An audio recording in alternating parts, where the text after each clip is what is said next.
Seventh question. Jeevani పాఠం ఆధారంగా లలిత విశ్వనాథం మధ్య జరిగిన సంభాషణ రూపంలో రాయండి. లలిత ఒక బస్సు రద్దీగా ఉంది. పాపతో ఎలా ప్రయాణం చేసేది? విశ్వనాథం ఇబ్బంది పడుతున్నట్లు నా అమ్మాయి పాపను నాకు ఇవ్వు. లలిత సరేనండి, బస్సు దిగేటప్పుడు తీసుకుంటాను. విశ్వనాథం మీ పాప పేరు ఏమిటి? లలిత నా పాప పేరు జీవని అండి.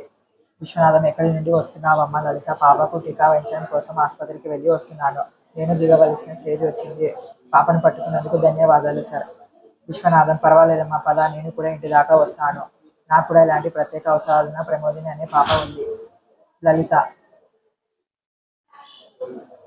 లలిత మీ పాపను పెంచేటప్పుడు మీరు అనుసరించిన సూచనలను పద్ధతులను నాకు తెలియవండి, అవి నాకు ఎంతైనా ఉపయోగపడతాయి. విశ్వనాథం అలాగేనమ్మా, నా పాపను ఎలా సైనికురాలుగా పెంచానో, ఎలా చదివించానో అన్నింటినీ వివరిస్తాను. లలిత మీ పాపను ఎంతవరకు